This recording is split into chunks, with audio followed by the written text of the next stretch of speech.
Bismillahirrahmanirrahim. Assalamualaikum warahmatullahi wabarakatuh. Alhamdulillahirrabbilalamin. Wassalatu wassalamu ala asrafil anbiya'i wal mursalin wa ala alihi wa sahbihi ajma'in.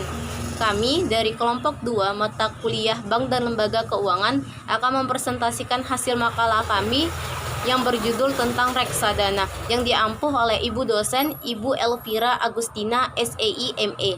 Sebelumnya izinkan saya memperkenalkan anggota kelompok kami. Yang pertama saya sendiri, Jukairia Ritonga sebagai pemateri pertama, ada Roda Janatun sebagai pemateri kedua, ada Rizky Nurul Huda sebagai pemateri ketiga, dan Arina Syahira sebagai pemateri keempat. Baiklah, langsung saja saya akan menjelaskan tentang pengertian dan konsep reksadana. Menurut Undang-Undang Nomor 8 Tahun 1995, Pasal 1 Ayat 27 tentang pasar modal, bahwa reksadana adalah wadah yang digunakan untuk menghimpun dana dari masyarakat pemodal untuk selanjutnya diinvestasikan dalam portofolio efek oleh manajer investasi. Efek yang dimaksud adalah surat-surat berharga, termasuk surat-surat pengakuan utang, saham, obligasi, dan pasar uang. Lembaga reksadana adalah emiten atau penerbit unit-unit sertifikat saham yang kegiatan utamanya adalah melakukan investasi dalam efek, investasi kembali, atau perdagangan efek di bursa efek. Terdapat 3 unsur penting dalam reksadana. Yang pertama, adanya kumpulan dana masyarakat atau pool of funds. Yang kedua, investasi dalam bentuk portofolio efek. Yang ketiga, ada manajer investasi sebagai pengelola dana. Selanjutnya saya akan menjelaskan tentang manfaat dari reksadana. Secara umum, keuntungan dalam melakukan investasi pada reksadana, yang pertama, 1. Likuiditas. Investor yang memberi reksadana open end atau terbuka dapat menjual kembali kepada penerbitnya setiap saat, dan penerbit secara hukum wajib membelinya sesuai dengan harga pasar yang berlaku saat itu. Yang kedua, diversifikasi. Investasi dalam reksadana di backup dengan sekelompok instrumen di pasar modal atau pasar uang. Kelompok instrumen tersebut selalu berubah setiap saat agar dicapai nilai maksimum dari portofolio yang bersangkutan. Yang ketiga, manajemen profesional, yaitu pengelola reksadana pada umumnya terdiri dari orang-orang yang memiliki pengalaman dan keahlian di bidang pasar modal. Yang keempat, biaya yang rendah. Reksadana adalah kumpulan dana dari pemodal yang dikelola secara profesional, maka dengan besaran kemampuannya untuk melakukan transaksi secara kolektif tersebut akan dihasilkan efisiensi biaya transaksi. Yang kelima, ada pelayanan bagi pemegang saham, dan yang keenam, ada transparansi informasi. Demikian yang bisa saya paparkan. Materi selanjutnya akan dilanjutkan oleh Roda Janatun. Terima kasih. Baiklah, saya akan melanjutkan pembahasan yang dibawakan oleh rekan saya, yaitu bentuk reksadana. Bentuk reksadana terbagi menjadi 2. Yang pertama, reksadana berbentuk perseroan. Dalam bentuk ini, perusahaan yang menerbitkan reksadana menghimpun dana dengan cara menjual saham. Dan kemudian, dana yang diperoleh dari penjualan akan diinvestasikan pada berbagai jenis efek yang diperdagangkan di pasar uang. Yang kedua, reksadana berbentuk kontrak. Adalah kontrak antara manajer investasi dengan bank kustodian yang mengikat pemegang unit penyerta, yang dimana manajer investasi diberi suatu kewenangan untuk mengelola portofolio investasi kolektif. Selanjutnya, reksadana terbuka dan tertutup. Reksadana tertutup adalah reksadana yang tidak bisa membeli berbagai saham yang sudah dijual kepada pemodal. Artinya, pemegang saham tidak bisa menjual kembali sahamnya kepada manajer investasi. Dan yang kedua, reksadana terbuka. Reksadana terbuka adalah reksadana yang unit penyertaannya dijual secara langsung kepada manajer investasi. Selanjutnya, nilai aktiva bersih.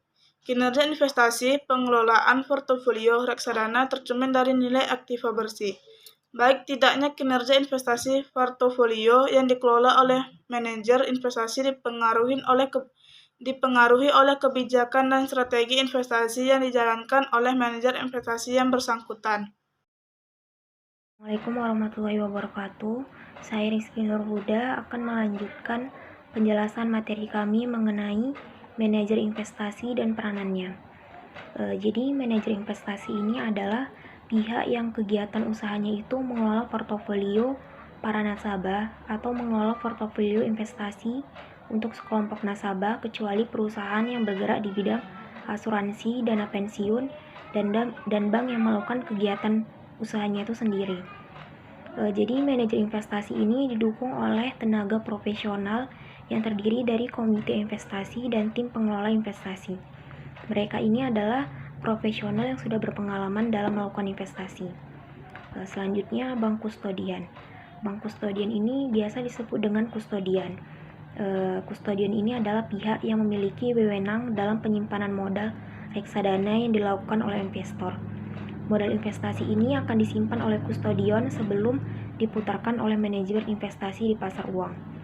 Bank kustodian ini berwenang dan bertanggung jawab dalam menyimpan, menjaga, dan mengadministrasikan kekayaan baik dalam pencatatan serta pembayaran atau penjualan kembali suatu reksadana berdasarkan kontrak yang telah dibuat oleh manajer investasi. Selanjutnya, memilih jenis reksadana.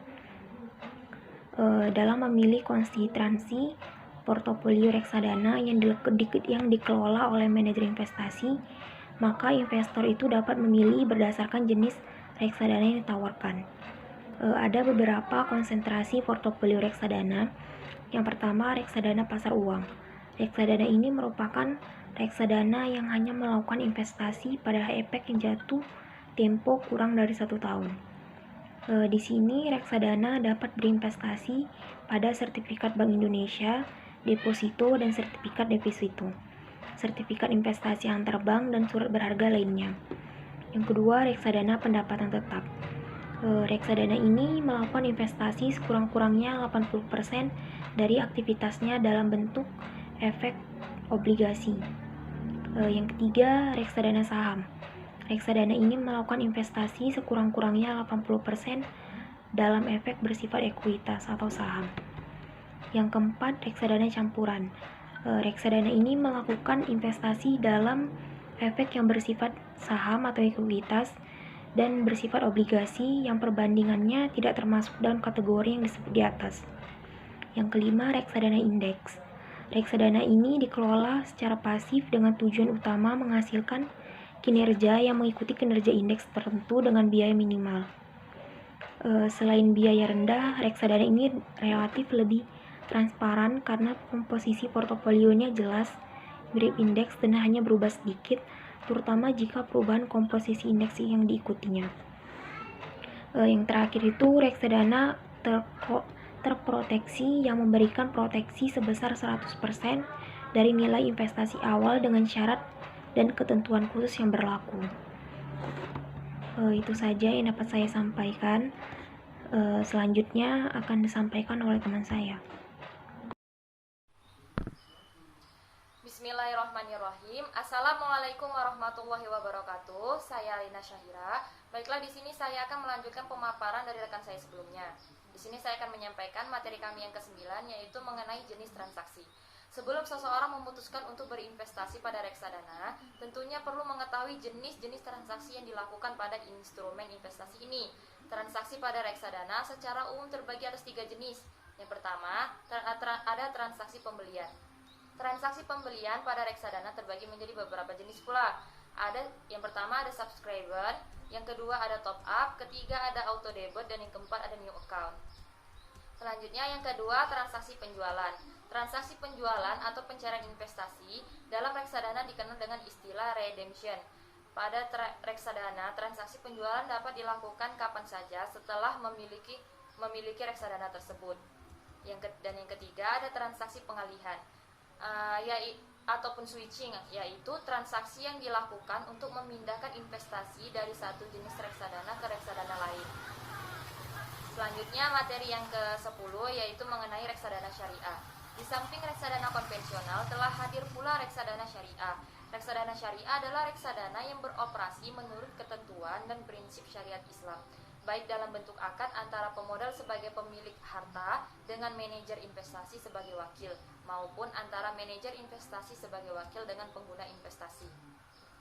Reksadana syariah didirikan dalam bentuk kontrak investasi kolektif atau KIK berdasarkan Undang-Undang Nomor 8 Tahun 1995 tentang pasar modal. Karena reksadana syariah merupakan reksadana yang dijalankan sesuai dengan syariat Islam, maka reksadana ini mengharamkan riba dan usaha-usaha yang tidak sesuai dengan hukum Islam. Sebab bahaya riba dalam Islam dan usaha lainnya yang diharamkan dalam Islam merupakan hal yang dapat merugikan para pelakunya maupun orang lain. Kemudian penghasilan investasi pada reksadana syariah hanya dapat menerima yang pertama dari saham dapat berupa dividen, right, dan capital gain. Dan yang kedua ada dari obligasi yang sesuai dengan syariah dapat berupa bagi hasil yang diterima secara periodik dari laba emiten. Yang ketiga dari surat berharga pasar uang yang sesuai dengan syariah dapat berupa bagi hasil yang diterima dari issuer. Dan yang keempat ada dari deposito dapat berupa bagi hasil yang diterima dari bank-bank syariah. Selain itu terdapat pula lembaga-lembaga fasilitator reksadana syariah, yaitu yang pertama ada Bapepam LK, yang kedua ada pengelola investasi, yang ketiga ada perusahaan efek yang secara umum berbentuk divisi tersendiri atau PT, yang keempat ada perusahaan secara khusus yang bergerak sebagai perusahaan manajemen investasi atau PMI, yang kelima ada bank kustodion, yang keenam ada notaris, yang ketujuh ada konsultan hukum, yang kedelapan ada akuntan publik, dan yang kesembilan ada agen penjual. Kemudian mengenai mekanisme pengelolaan reksadana syariah. Pengelolaan reksadana syariah menurut Fatwa DSN MUI nomor 20/DSN MUI/4 Romawi/2001, pengelolaan reksadana dapat pula dilakukan berdasarkan prinsip syariah.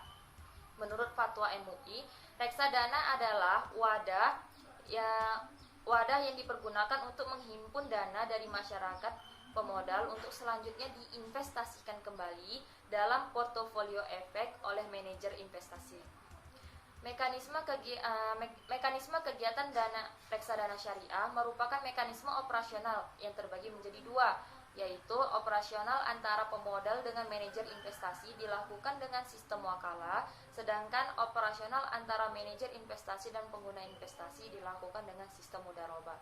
Nah, sekian saja yang dapat saya sampaikan, kurang dan lebihnya saya mohon maaf. Wassalamualaikum warahmatullahi wabarakatuh.